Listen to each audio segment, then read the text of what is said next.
할렐루야. 네, 오늘도 수요기도에 나오신 모든 성도님들을 주님의 이름으로 축복하고 환영합니다.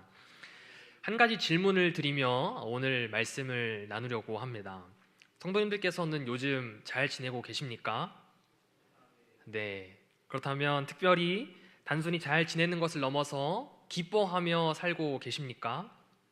네, 감사합니다.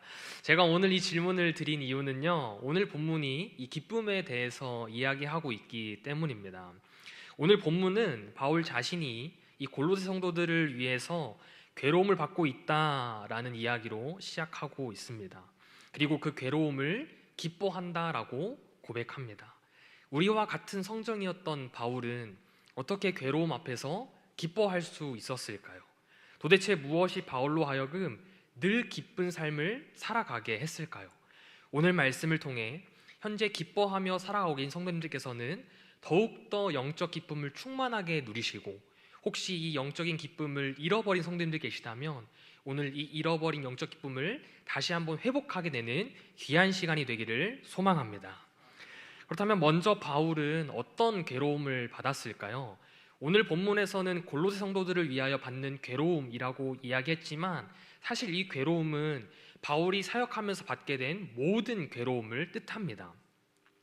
바울은 복음을 전하는 사명을 감당하면서 많은 괴로움을 받았습니다.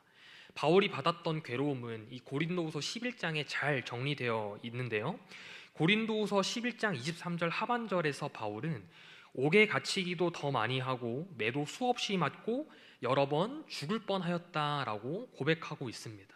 그리고 24절부터 27절까지 바울이 어떤 괴로움을 당했는지 구체적으로 설명하고 있습니다. 유대인들에게 39대씩 5번 매를 맞고 채찍을 맞고 돌에 맞고 배가 파선당해서 하룻밤을 바다에 지내고 강도 유대인 이방인들이 위협하고 먹고 마시지 못해서 굶주리고 헐벗어서 추워했던 그런 고난들을 나열하고 있습니다. 바울이 복음을 전하면서 이러한 괴로움을 받았다는 것입니다. 그런데 오늘 본문에서 바울이 그럼에도 자신은 기뻐한다라고 고백합니다. 성도님들께서는 바울의 이 고백이 동의가 되십니까? 아무리 복음을 전하는 사명자라지만 정말 목숨을 잃을 뻔한 숱한 위기 속에서도 바울은 이 괴로움 때문에 짜증이 난다라고 고백하는 것이 아니라 오히려 기뻐한다라고 고백하고 있습니다. 그리고 이어지는 고백이 더 놀랍습니다. 그리스도의 남은 고난을 그의 몸된 교회를 위하여 내 육체에 채우노라 라고 고백합니다. 여기에서 이 그리스도의 남은 고난이라 함은 그리스도께서 받으셔야 할 고난이 아직도 남아있다라는 뜻이 아닙니다. 즉 쉽게 말해서 그리스도께서 십자가에 달려 죽으셔서 온 인류를 구원하신 그 고난이 불완전하다 혹은 부족하다라는 뜻이 아니라는 것입니다. 그리스도께서 우리와 같은 인간의 몸으로 이 땅에 오셔서 십자가에 달려 죽으신 그 고난은 1%의 부족함도 없이 완전함을 우리는 믿습니다. 그렇다면 이 그리스도의 남은 고난이 무엇을 의미하는 것일까요? 이것은 바로 예수 그리스도께서 죽으시고 부활하심으로 세워진 이 지상의 교회들이 받게 될 고난을 뜻하는 것입니다. 이 영국 신학자 라이트푸트가 그리스도의 남은 고난에 대해 이렇게 이야기했는데요, 제가 읽어드리겠습니다. 이 그리스도의 고난은 몸소 이 세상에서 감내하신 고난이다. 이 고난은 우리 주님이 삶과 사역의 과정에서 겪으신 아픔을 말한다. 그의 백성들이 겪는 고난은 그가 겪으신 고난의 연장이기에 그의 고난은 그의 백성들에 의해 완성되어진다. 모든 성도와 순교자들의 고난이 그리스도의 고난을 채운다는 것은 실로 단순한 사실이다. 교회는 개개인이나 세대와 세대 속에서 쉼없이 이어지는 자기 부정의 반복적인 행위로 말미암아 견고해진다. 그들은 그리스도가 시작하신 일을 계속하고 있는 것이다. 쉽게 말하면 교회가 세워지는 과정 가운데 마주하게 될 세상의 핍박들, 신앙을 지키기 위해 내가 삶 속에서 감내해야 되는 수많은 고통과 괴로움들이 바로 이 그리스도의 남은 고난이라는 것입니다. 이것은 그리스도께서 다시 재림하셔서 이 세상이 끝나기 전까지 계속될 것입니다. 그래서 우리는 그리스도를 위해, 복음을 위해, 교회를 위해 받게 되는 이 고난에서 자유할 수 없게 되는 것입니다. 그런데 바울이 지금 이 고난과 괴로움을 자신의 육체에 채우겠다라고 고백하고 있습니다. 이미 수없이 매를 맞고 채찍에 맞고 돌에 맞고 굶주리고 헐벗어서 육체가 쇠해질 대로 쇠해졌음에도 불구하고 바울은 교회가 세워지는 과정에서, 그리고 세워진 교회가 고난과 괴로움을 받아야 한다면 자신이 그 괴로움을 기꺼이 받겠다고 하는 것입니다. 그렇다면 바울이 이 괴로움이 얼마나 아프고 쓰라린지 알면서도 또다시 그 고난을 감내하겠다고 고백했던 이유는 무엇일까요? 먼저는 하나님께서 주신 사명에 최선을 다하기 위해서입니다. 우리 25절 말씀 같이 보겠습니다. 시작.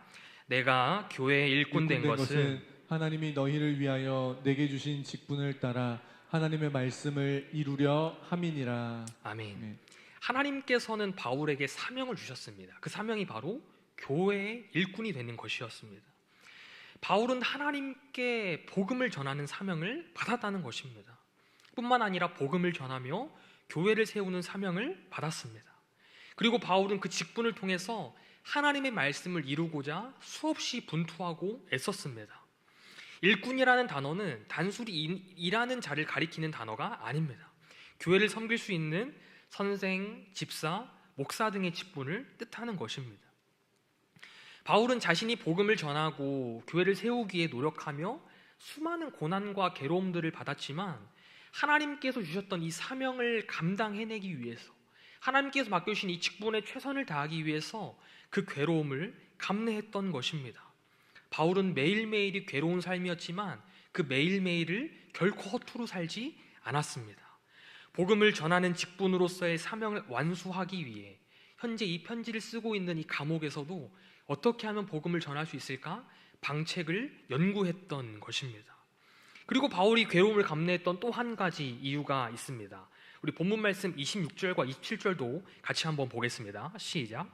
이 비밀은 만세와 만대로부터 감추어졌던 것인데 이제는 그의 성도들에게 나타났고 하나님이 그들로 하여금 이 비밀의 영광이 이방인 가운데 얼마나 풍성한지를 알게 하려 하심이라.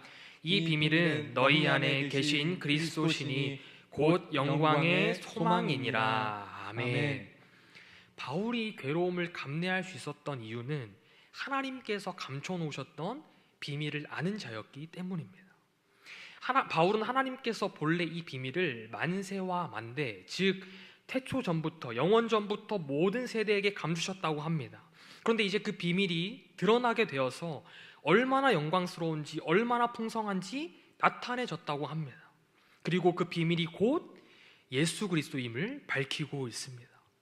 사실 바울도 이 비밀을 알지 못한 자였습니다. 사도 바울은 이 감추어진 비밀을 알기 위해 노력했던 자가 아니라 이 비밀을 감추기 위해 노력했던 자였습니다. 예수 그리스도를 믿는 성도들을 박해하기 위해서 예루살렘에서 다메섹까지 달려갔습니다. 이 예루살렘에서 다메섹까지 거리는 약 240km로 추정이 되는데요. 물론 어떤 도로를 이용하느냐에 따라 차이가 조금 있겠지만 제가 찾아본 결과 우리 교회에서 전라북도 남원 또는 경상북도 구미 정도까지의 거리가 이제 약 240km 거리였습니다. 지금도 그리 가까운 거리가 아닌데요. 당시 교통 상황을 생각해 봤을 때 이 바울이 달려가기엔 너무나도 먼 거리였다는 것입니다. 그럼에도 바울은 아랑곳하지 않고 그 비밀이 퍼지지 않기 위해 노력했던 사람이었습니다. 그런데 바울이 그 비밀을 알게 되자, 그 비밀을 만나게 되자 바울의 삶은 180도 변하게 됩니다. 비밀이 퍼지지 않기 위해 막았던 그의 삶이 이제는 그 비밀을 세상 곳곳에 전파하는 삶으로 변화되었습니다. 그리고 이제는 그 비밀을 위해서 내가 어떤 고난과 괴로움도 감내하겠다라고 고백하고 있는 것입니다. 바울은 하나님께서 이 감춰놓으셨던 비밀인 예수 그리스도를 아는 자였습니다. 그래서 그 비밀인 예수 그리스도를 알게 된 이후에는 그 비밀을 위해서 내가 받게 될 수많은 고난과 괴로움도 내가 감내하겠습니다. 그 비밀을 위해서라면 내가 받게 될 고난과 괴로움 앞에서 내가 기뻐하겠습니다라고 고백했던 것입니다. 그렇다면 한 가지 의문이 생깁니다.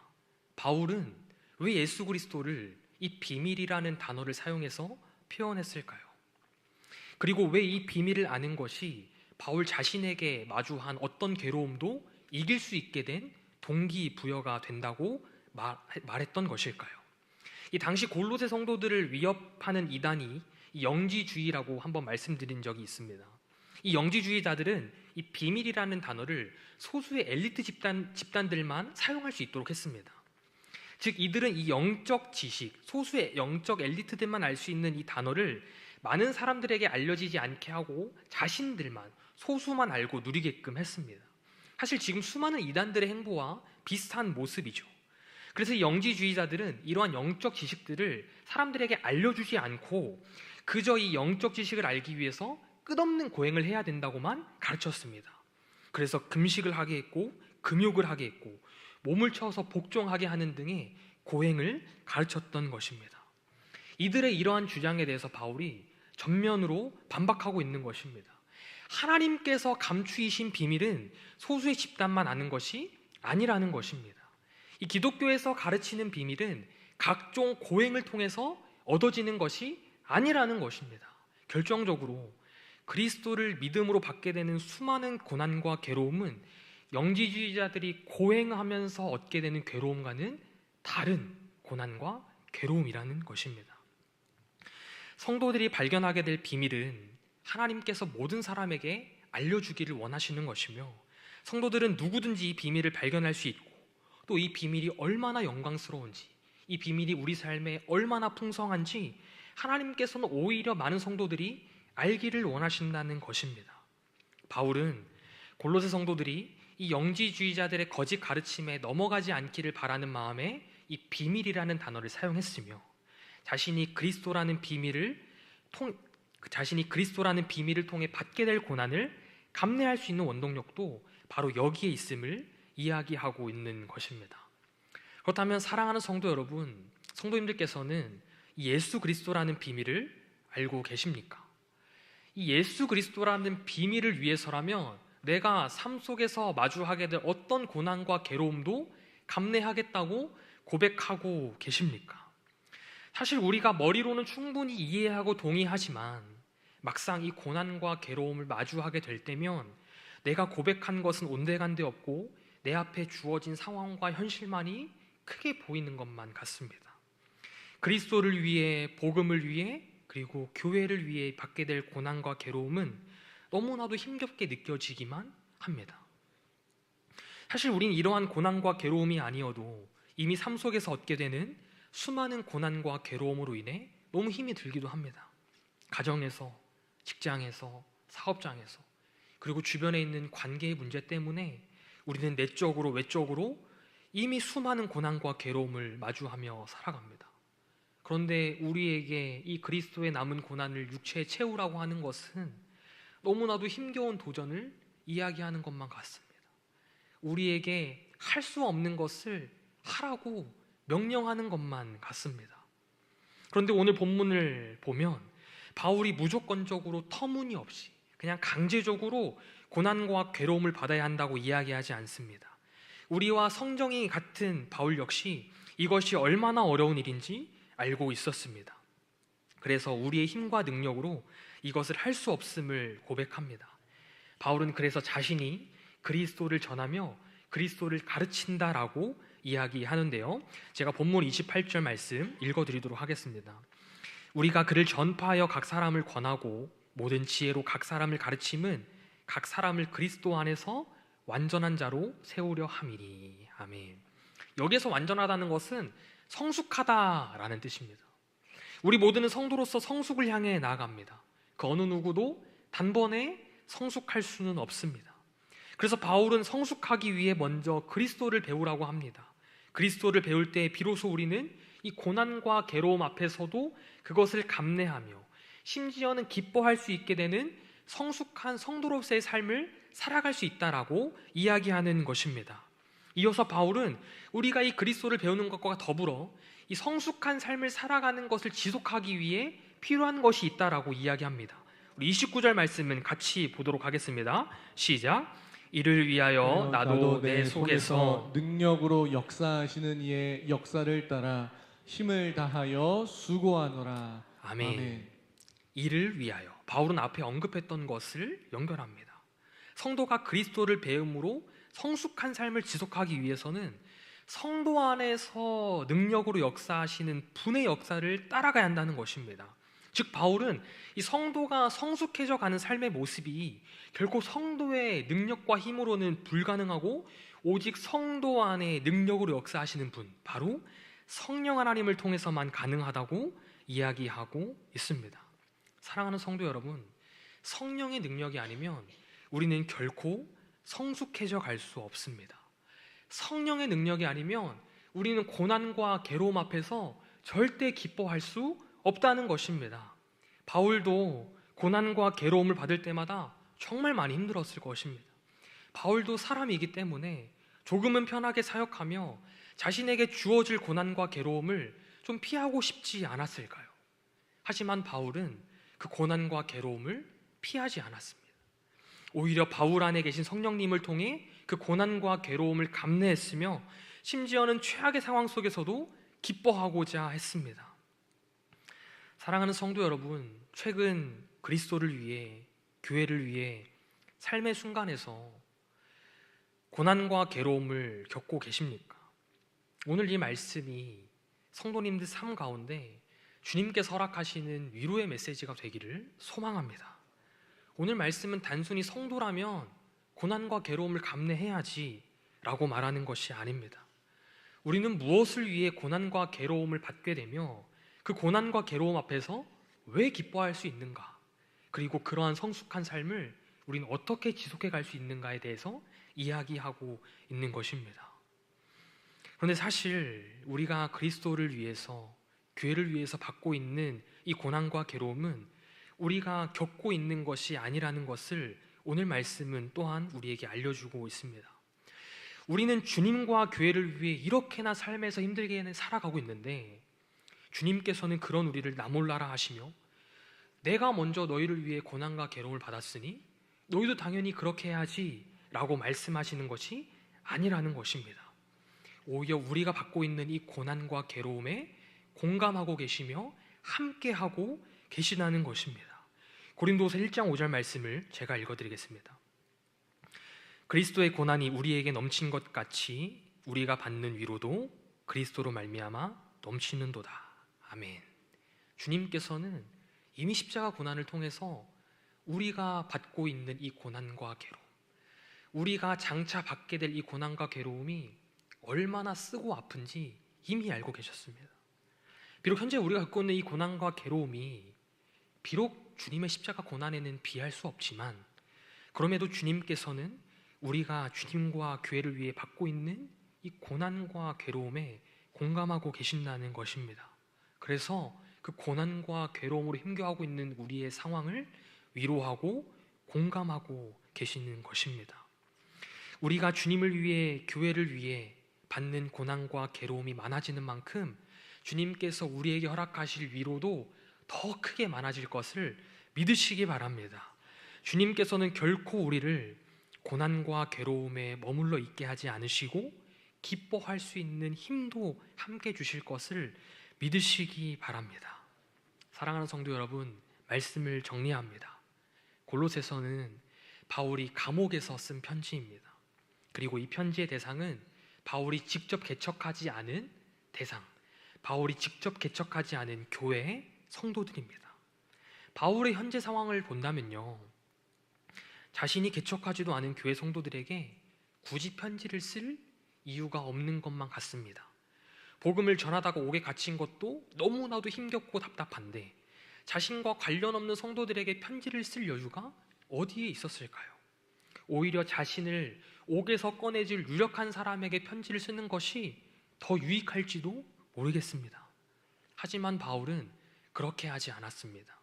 자신이 현재 받고 있는 고난과 그로 인한 괴로움을 기쁨으로 받아들입니다. 그리고 앞으로도 자신은 이러한 고난과 괴로움을 얼마든지 더 감내하겠다고 고백합니다. 그래서 얼굴을 한 번도 보지 못한 성도들에게 복음의 메시지를, 사랑의 메시지를 전하고 있는 것입니다. 사랑하는 성도 여러분, 우리에게도 주님처럼은 아니지만, 바울처럼은 아니지만 우리에게도 수많은 고난과 괴로움이 찾아옵니다. 삶에서 그리스도인으로 살아가다 보면 삶에서 그리스도로 살아가기 위해 분투하다 보면 얼마나 수많은 고난과 괴로움을 마주하고 계십니까? 그럴 때면 우리의 마음이 참 먹먹해집니다. 때로는 억울하기도 해요. 하나님, 제가 잘해보고 싶어서 그랬던 건데, 하나님, 제가 하나님 사랑해서, 교회 사랑해서 열정 있어가지고 조금 열정 있게 했던 건데, 그 고난과 괴로움, 왜 기쁨이 아니라 이 고난과 괴로움을 마주해야 합니까? 라는 탄식 섞인 질문을 내뱉기도 합니다. 그때 우리가 기억해야 할 것은 그러한 고난과 괴로움 앞에서도 기뻐할 수 있는 이유를 발견할 수 있어야 한다는 것입니다. 그 이유가 무엇입니까? 하나님께서 주의 몸된 교회를 섬길 수 있는 사명과 직분을 허락하셨기 때문에, 우리는 세상이 알지 못하는 하나님의 비밀인 그리스도를 아는 자들이기 때문입니다. 내가 마주한 이 고난과 괴로움 앞에서도 우리는 기뻐하겠다고 결단할 수 있어야 합니다. 하지만 여전히 나의 힘과 능력으로는 이 고난과 괴로움 앞에서 기뻐할 수 없기에 내 안에 계신 성령님의 능력으로 또다시 성숙한 성도로서의 삶을 결단해야 하는 것입니다. 사랑하는 성도 여러분, 역설적이지만 우리의 삶은 그리스도를 위해 고난받고 괴로움을 겪을 때 가장 기쁘고 즐거운 삶의 모습인 줄 믿으시기 바랍니다. 그래서 고난을 받아도, 괴로워도 그리스도를 아는 자답게, 그리고 성령의 능력으로 이 기쁨과 즐거움의 참 맛을 깨달아가는 성도님들의 매일매일의 믿음의 삶이 되기를 주님의 이름으로 축복합니다. 아멘.